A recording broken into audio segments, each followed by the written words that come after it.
Hello everyone. Welcome back to the sessions on DBMS. In our previous class, we have learnt about integrity constraints, like how these attributes with the concept of maintaining data integrity can work. Now, extending that, we will try to see what are the different types of keys in DBMS. When I talk about a key, it's one of the basic requirements of any relational database model. Key basically is defined, which can uniquely identify each and every row. It is an attribute.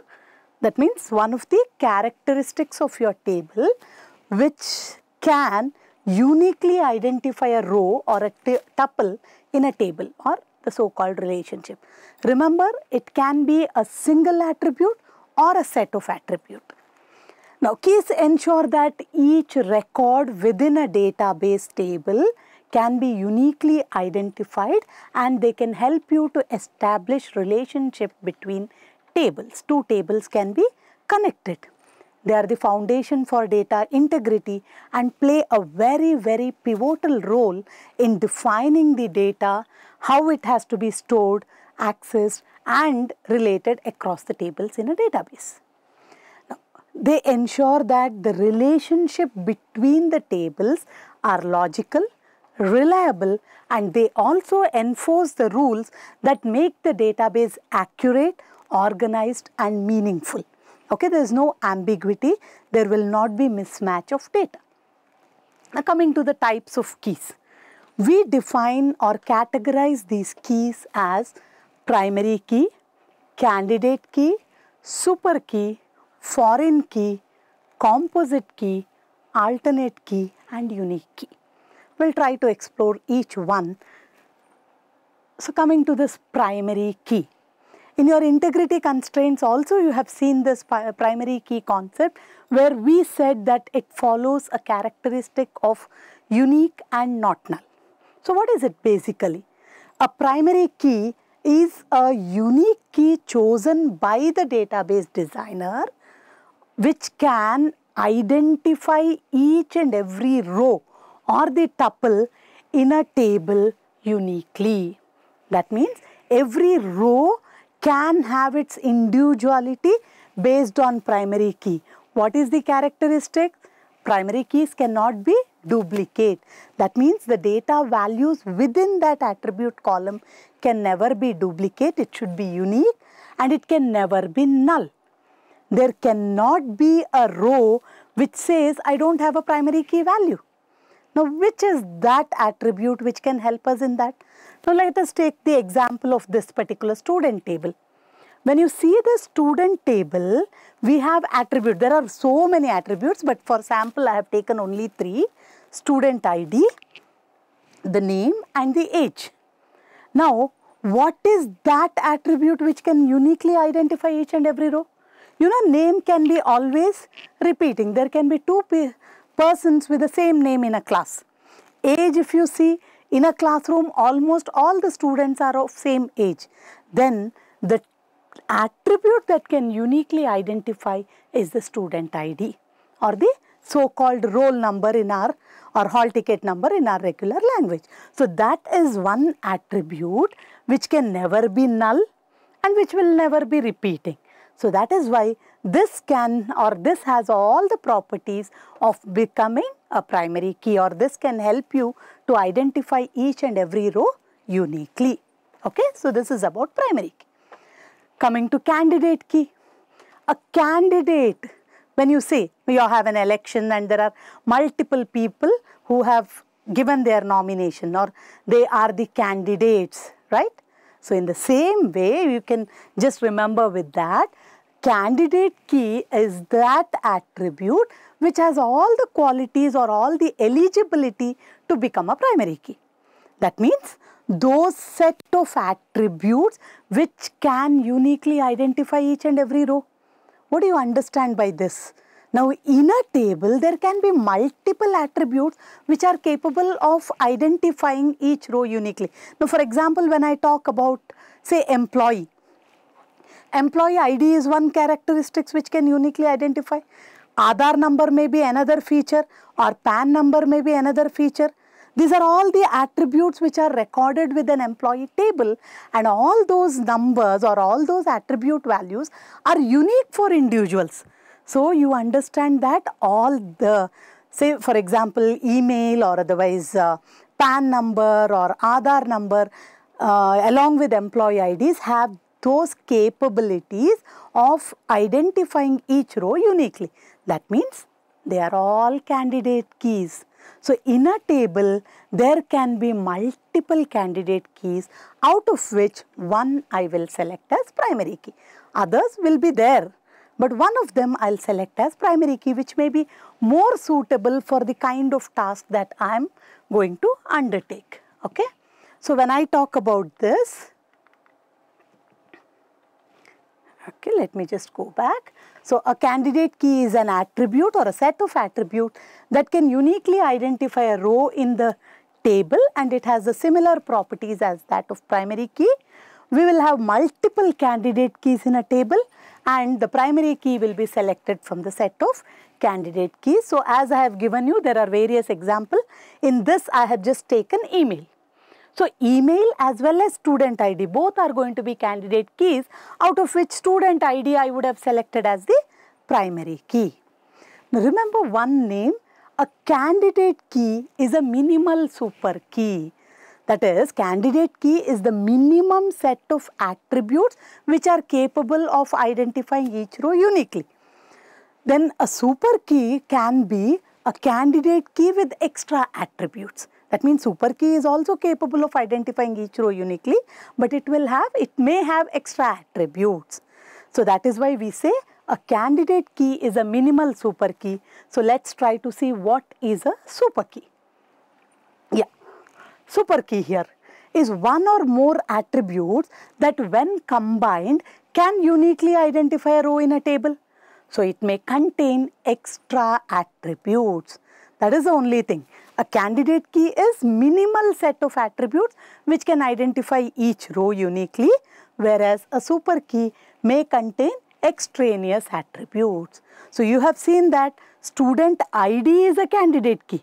Now along with student ID, if I include name, nothing you are going to lose. Only thing is that you have just included name as well, but that can also uniquely identify each row.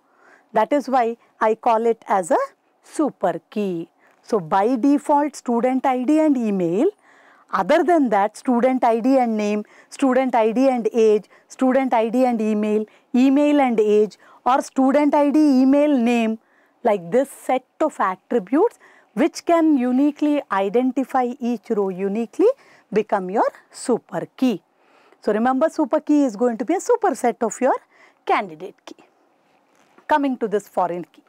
Like primary key, foreign key is also one of the very, very important characteristics in a database table. Now generally when I say foreign, other body, okay, that is why remember a foreign key in this table is a primary key in some other table. So basically that helps you to build the relationship between two tables. So a foreign key is an attribute or set of attributes in one table that references to the primary key of another table, creating relationship between the two tables. Do you get that point? So when I say the foreign key, that would require that every value present in a column or the set of columns to match the referential table's primary key. That means the key in which this particular element is treated as a primary key becomes your child table and becomes your parent table, and the key in which I am referring to a table in which I am referring to it becomes your child table. Now let me just take these two examples, enrollments and student ID. These students are going to be the genuine students who have been admitted into this particular institute. Now this is your parent table, and here I go with an enrollment table where I am referring to the student ID within that. So if you see, student ID is going to be a foreign key in case of enrollments, and The point to be noted here is the value of student ID, what you are writing here, must be present in your parent table. That means the value, unmatched values are not allowed. That is how you maintain that particular integrity. So whichever values, that means the genuine student, the admitted student can only enroll into the course. That is the relation that we are maintaining. So a foreign key value, it can be a value, null value here. Here it is a primary key, it cannot take null, but here it can be null. But it cannot have a value which is not present in this table. So if you see 101, 2, 3 are there, if I define this as 104, it is going to give you an error immediately. So that is the kind of integrity that it maintains, and that is what is called as your foreign key constraint. It helps you in maintaining relation between two tables and enforces data integrity. Coming to the composite key, as the word itself says, it's a combination. Now sometimes it will so happen that one key alone is not sufficient to define. Now for example, if you take here in our previous example, enrollment. Now in enrollment, if you don't have this enrollment ID, which is uniquely defined, you have to use a combination of student ID and course ID to identify each individual record. Because one student would have taken multiple courses, and in one course there may be many students who have enrolled. Now what happens? Student ID alone is not capable of identifying each row, and course ID is alone also not capable. Now I will use a combination of two things. That is where I call it as a composite key. When one single attribute is not capable of identifying each row uniquely, I have to combine set of attributes. So when you have set of attributes which are used to define which are going to be your primary keys or candidate keys, I call it as a composite key. Just remember, if it is single, I simply call it as, so if you are naming it as a primary key also, you can say composite primary key or simply composite key. See, a composite key is a combination of two or more attributes that together uniquely identifies a row. So if you see here, student ID and course. Of course here, enrollment ID I have taken. In case if this was not there, because once enrollment ID is there, I don't require the combination of these two. But in case if this was not there, if it was not defined, then I require these two together as a combination to uniquely identify the keys. Okay? So that is about your composite key. Yeah, coming to this alternate key. This is a simple version of your candidate keys. Now if you have seen, in a table there can be multiple candidate keys. What are candidate keys? Those which have the qualities of becoming a primary key. Now I said among those candidate keys, one you are going to use as a primary key. Then what happens to the remaining? They are all called as alternate keys. So in case of requirement, you can make use of this. Because depending upon the features, I told you earlier also, depending upon my requirement, one of them is treated as a primary key. So maybe for some other application, I want other key to be acting as a primary key. So I call it as an alternate key and I use it in my some other requirement as the primary key. So alternate key is any candidate key that is not chosen as the primary key. If you see here, student ID, email, both are candidate keys. So if I treat student ID as the primary key, then email becomes the alternate key. Okay? Yeah. Coming to this unique key. Unique key is again like your primary key, but only additional feature is that it is allowed to have one null value. Your primary key can never have null values, whereas unique key can have one null value. This will be helpful in case where only few attributes or only in one record, say for example, one of the attribute value is not known. In such situation, I can go with the unique keys. It's similar to a primary key, but allows one null value. And all the non-null values should be unique again.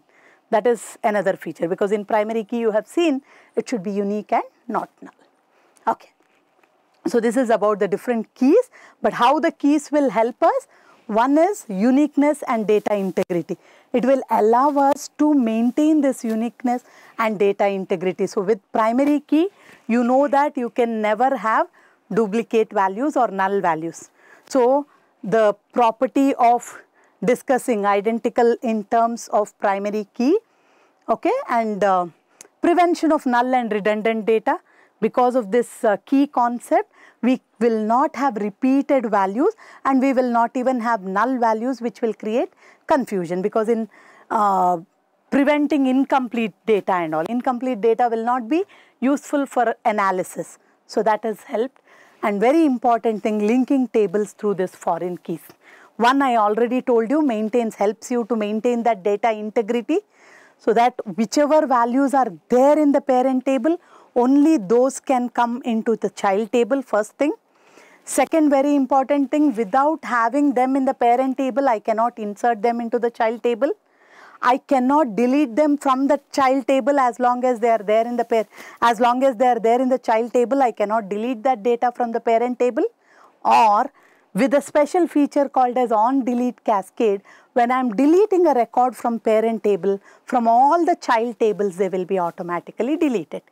These helps us to maintain this integrity and referential integrity within the tables. So remember, the key concept, the keys are going to play a very, very important role in database, relational databases, which will be helpful for you to when you are working with normalization concept also.